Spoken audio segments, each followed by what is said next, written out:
Oi, tudo bem com vocês? Comigo está tudo bem. Sejam muito bem-vindos ao vlog diário do Irino Denana, aquele momento que ele senta pra conversar espiritualidade, espiritualidade, magia, todas aquelas coisas do movimento, mentir maluco, 100% edição, sem corte, sem porra nenhuma.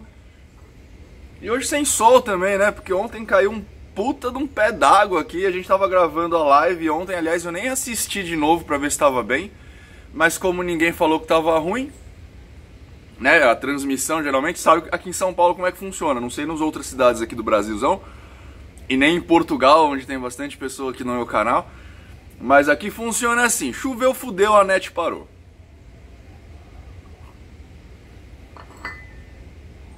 Aliás, aqui em São Paulo, meus amigos lusitanos, pra vocês que estão aí do outro lado do oceano, deixa eu contar um negócio pra vocês saberem como é que funciona aqui São Paulo. São Paulo, especificamente, tá? São Paulo ele é regido pela lei da chuva. Aqui, o que acontece? Quando chove, tudo acaba. Aqui na minha casa, quando chove, acaba a net, acaba a TV. Eu fico sem telefone, às vezes. A gente não anda, porque o trânsito para. Aqui em casa, acaba a água quando chove.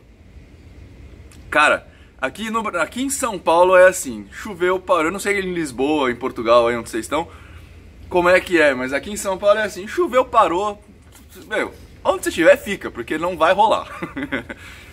Beleza, queridos, vamos lá para as perguntinhas de vocês, hoje sem muitos recados, só ontem eu tive a live com o evangélico Enzo, o ex-evangélico Enzo, né, eu gosto muito de... O que você viu aí, gordo? Ah, um gato. Isso aí, tem que avisar mesmo. Eu gosto muito de ver vídeos de testemunho de ex-bruxo, ex-satanista que vira evangélico, né? Aí ontem eu resolvi trazer um ex-evangélico. Fiz uma live com ele, o Enzo, o vulgo Vitor, pra falar um pouco sobre a igreja evangélica, sobre a experiência dele na igreja evangélica. Foi bem bacana, eu vou deixar o card aqui novamente se eu lembrar. Vamos para as perguntinhas de vocês. Nino! Como um mago hermetista encara a subjetividade e objetividade da realidade? Ele assume que há duas realidades, uma objetiva, que seria a realidade material, e a subjetiva, que é aquela aprendida pelos seus sentimentos? Ou o hermetista está cagando para a realidade objetiva e apenas opera em cima da sua realidade subjetiva? Eu acho, cara, que na verdade o hermetista está cagando para a realidade subjetiva. Pera aí, deixa eu ver se eu entendi o que você está falando de realidade subjetiva aqui. Então tem a realidade objetiva, que eu imagino que é aquela é apreendida pelos seus sentidos. Então é isso aqui. E a subjetiva, apreendida pelos seus sentidos.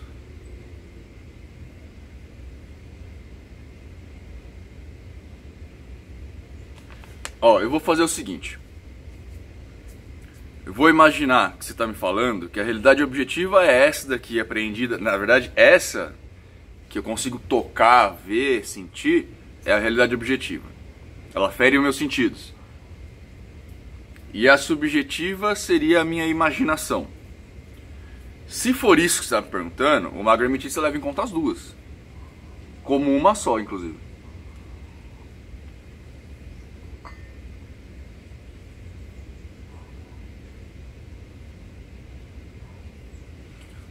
Eu acho que...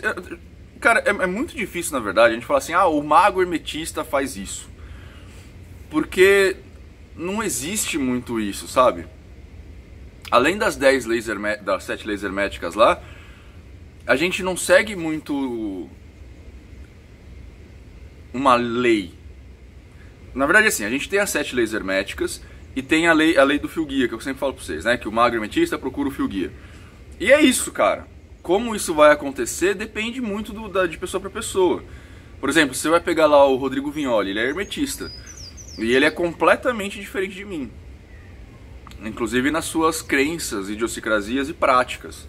Né? Isso não faz dele menos hermetista, nem de mim menos hermetistas. A gente tem aqueles princípios das 7 leis, plus a busca pelo fio guia. E aí a gente... tenta encontrar esse fio guia de maneiras muito particulares, assim. Né? O Deudébio, por exemplo, também é hermetista e ele não tem muito a ver comigo. Né? Então, sacou? Quando a gente fala de magia, a gente não, de escolas de magia, a gente não iguala todo mundo da escola. Eu sei que não é a mesma coisa, mas é como falar de maçonaria. Não dá pra você colocar maçons num balaio de gato e falar, ó, isso é maçom. Não dá, porque cada maçom, embora a maçonaria pregue uma certa coisa, cada maçom é uma pessoa separada. Então, você vai pensar em coisas diferentes, de formas diferentes e agir de formas diferentes.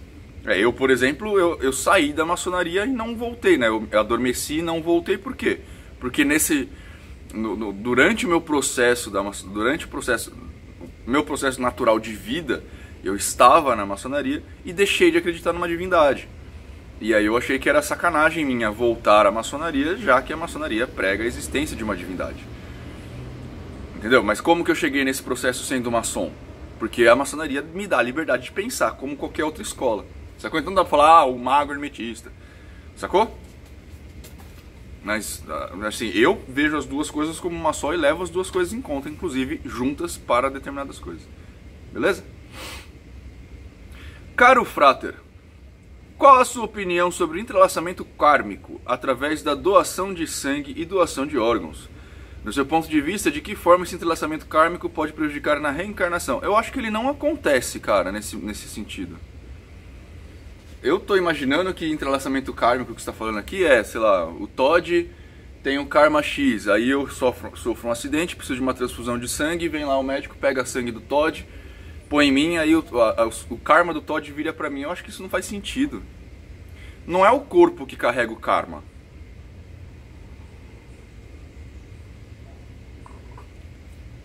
Sabe, não é... Se você acredita em karma, não é o corpo que o carrega, é o espírito. Então, tantufas o órgão que você está vestindo. É como se você falar para menino, você acredita que se você aí usar a minha roupa, você vai pegar o meu karma? Sabe, o corpo é só uma casca. Quem leva o karma é o espírito, não é o corpo, não é a matéria. Tá? Nino, se você desfazer um desses pactos, o que acontece? A entidade destrói sua vida? Esse daqui estava num vídeo de pactos, sobre pactos que eu fiz, vídeo de quarta. Pessoal, não sei se você está me assistindo porque aparentemente você só entrou lá no vídeo de quarta. Mas depende. Pactos são acordos que você faz entre duas pessoas, né? Sejam essas duas pessoas encarnadas, desencarnadas ou encarnadas e desencarnadas, né? Um pacto, corriqueiramente falando, desses pactos que a gente vê por aí, é um pacto de um encarnado para com um ente desencarnado, certo?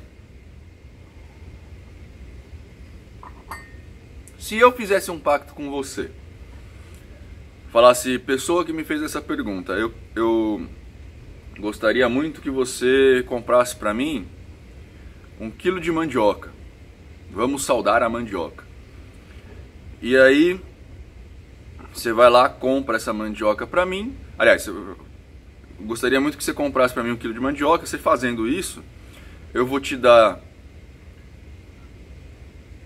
uma maçã para cada mandioca que você me trouxer, fora o valor do quilo da mandioca. Aí você vai lá, compra 1 quilo de mandioca, chega pra mim e eu não te dou nada disso. O que você faria? Agora, eu consigo falar que o que você faria... Pensa aí, o que você faria? Pensou? Se fosse comigo, eu provavelmente amarraria o cara no poste e deixaria ele lá. É a mesma coisa? Então não dá pra gente falar o que um espírito faria no caso de um pacto quebrado. Cada espírito é um espírito, ele vai agir de cada um de uma forma. Pode ser que tenha espíritos que inclusive deixem pra lá, dependendo do pacto. Podem ser espíritos que se vinguem, podem ter espíritos que vão infernizar você, e essa vingança pode acontecer de várias formas, né? Sacou? Salve o tio Nino, fiz essa pergunta em um dos vídeos de quarta, mas acho que não foi abordada. Em relação ao transporte, você falou que normalmente é necessário, dependendo do espírito a ser puxado, negativar-se muito e depois do processo feito, positivar-se novamente. Essa inversão de polaridade energética repentina pode causar algum dano espiritual ou até mesmo físico ao médium executante? Se sim, existe algum ou alguns métodos para amenizar tal impacto? Grande abraço.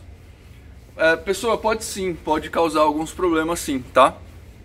na verdade, dependendo da densidade, da mudança vibracional, né? Porque você tem mudanças que são sutis, tem mudanças que são bem pesadas, né? Sei lá, você vai na 10ª camada do inferno, eu vou falar ilustrativamente, tá? Você vai na 10ª camada do inferno e volta para sua positividade normal é uma coisa. Você ir para a camada 2 do inferno e voltar para sua positividade é outra coisa, sacou? Novamente, estou usando inferno de forma ilustrada, né? Pode causar sim, cara, inclusive em médiuns experientes, assim, a gente vê isso às vezes acontecendo. Por exemplo, mas é muito mais... pode causar no corpo espiritual sim, mas eu acho mais difícil, tá? Geralmente você tem sintomas muito mais físicos, né? Dependendo da onde você vai, pode dar, por exemplo, ânsia de vômito. Você pode chegar a vomitar mesmo, pode dar diarreia, dor de barriga, dor de cabeça. Você pode ficar fraca por um tempo, né? Seu corpo fica meio zoado. Eu não sei direito te falar se isso daria um mal um pouco mais grave, sabe? Tipo uma úlcera, um câncer, alguma coisa assim. Teoricamente é plausível, mas aí eu já não tenho como afirmar, porque eu nunca observei ninguém por tanto tempo assim para ter uma resposta dessa, tá? E também não existem estudos a respeito, então sim, provavelmente. Como você faz para amenizar tal impacto? Isso acontece com experiência, tá? É que nem assim, ó, é que nem você você quer correr uma maratona, por exemplo, tá? Aliás, ontem um sensei lá no Karatê abordou exatamente isso, porque ele fez um treino muito puxado e no final tava todo mundo já quase desmaiando. De verdade. Você via as pessoas tonteando assim. E ele falou exatamente o que eu vou falar pra você. Você treina seu corpo a fazer certas coisas quando você vai ao seu limite e dá um passo, né? Então, como você treina, por exemplo, para fazer a São Silvestre? Não, eu consigo correr de boa 4 km. Então você não vai ficar 4 km em 30 minutos. Então você não vai ficar correndo 4 km em 30 minutos sempre, senão você não vai nunca além disso. Você tem que começar a correr 4,5 km em 30 minutos, 5 km em 30 minutos, entendeu? Você vai sempre dando um passo além. O treino na mediunidade é a mesma coisa, você vai até onde você consegue e dá um passo além. Aí você vai treinando o seu espírito, você espírito, para que isso aconteça também, entendeu? Eu não sei como é que funciona isso nas casas de Umbanda. Na casa da avó a gente faz isso durante o desenvolvimento mediúnico. Mas eu não sei como é que funciona em todas as casas, né? A gente faz a pessoa incorporando. A gente faz os trabalhos mais pesados com os médiums mais novos, faz eles irem puxando, para chegar nisso aqui. Boa tarde, Nino. Eu queria pedir um favor a você. Você poderia expressar sua opinião sobre o primeiro livro de Franz Bardon, O Caminho do Adepto? Esse foi o primeiro livro que li por cima, que propôs que testássemos as práticas ensinadas ali e depois tirar uma conclusão sobre ser verdade ou não. Mas confesso que achei meio fantasioso. Queria sua perspectiva, grato desde já. Pessoa, eu não lembro desse livro. Eu li, tá? Eu li quase toda a bibliografia do Franz Bardon. Eu li esse daqui inclusive, mas eu não lembro. Faz muito tempo, faz muitos anos. Eu não sei te dizer isso aqui, cara. Mas assim, em geral, falar sobre magia é fantasioso, né? Não tem como você falar de magia sem ir pra fantasia.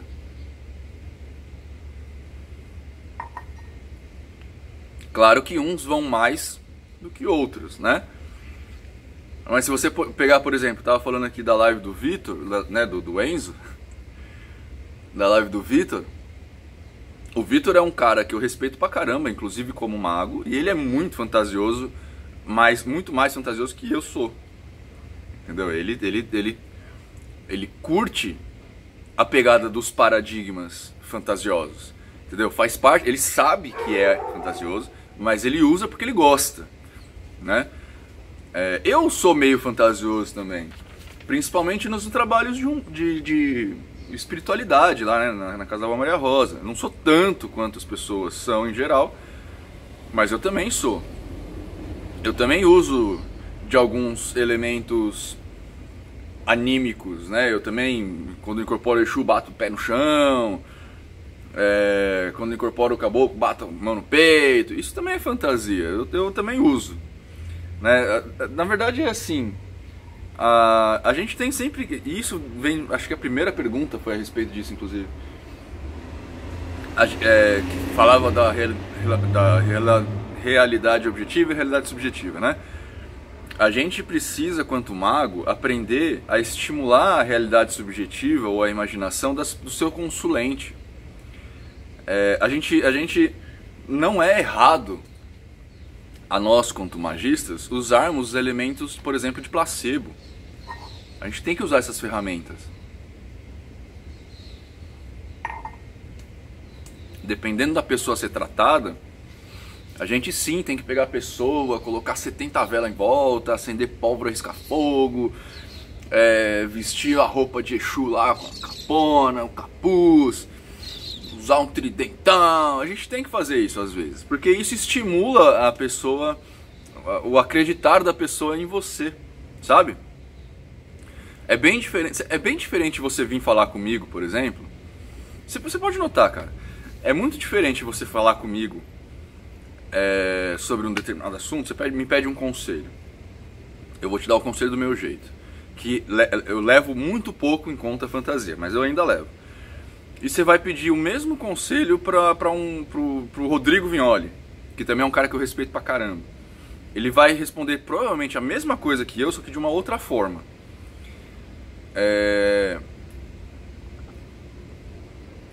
Isso se eu responder, né? Porque geralmente eu não gosto de fazer essas coisas, não.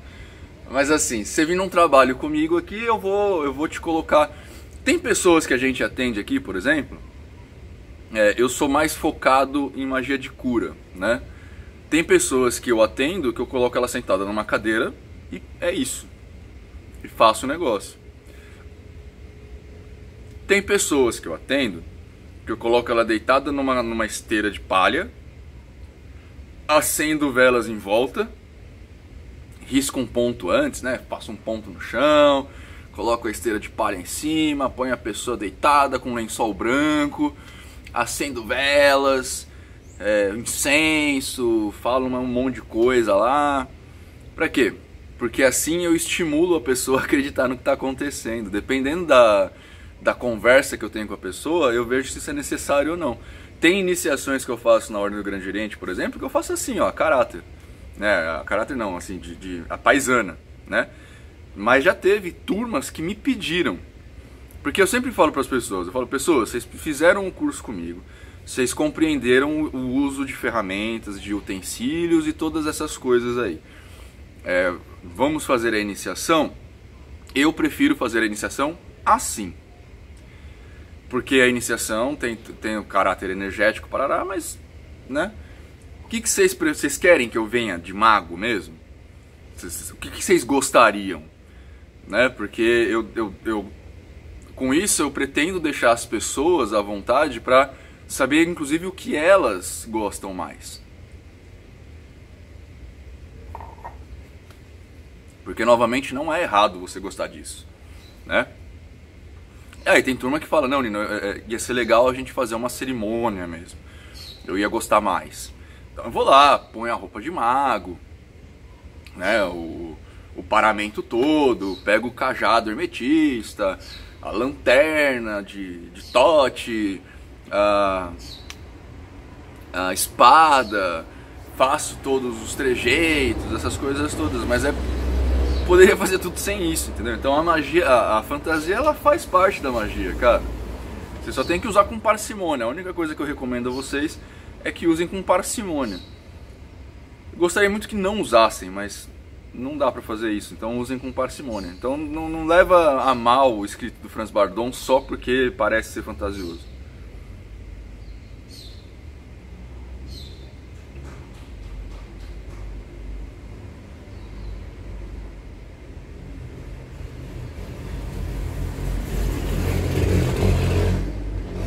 Ó, falando em fantasia de novo. Boa noite, Nino, tudo bem? Já deu 20 já. Tenho uma pergunta para ti. Um tempo atrás, quando eu frequentava alguns terreiros de Umbanda, as entidades viviam falando para mim que eu tinha um caminho de prosperidade, um caminho bonito e também que tinha muita mediunidade. No começo eu até acreditava que eu era especial, que vergonha. Mas com o tempo comecei a observar a minha volta e comecei a perceber que não sou nada especial. Será que as entidades perceberam que contando isso pra mim eu ia melhorar de alguma maneira? Fica aí minha pergunta. Tá vendo? É o uso da fantasia. Entendeu?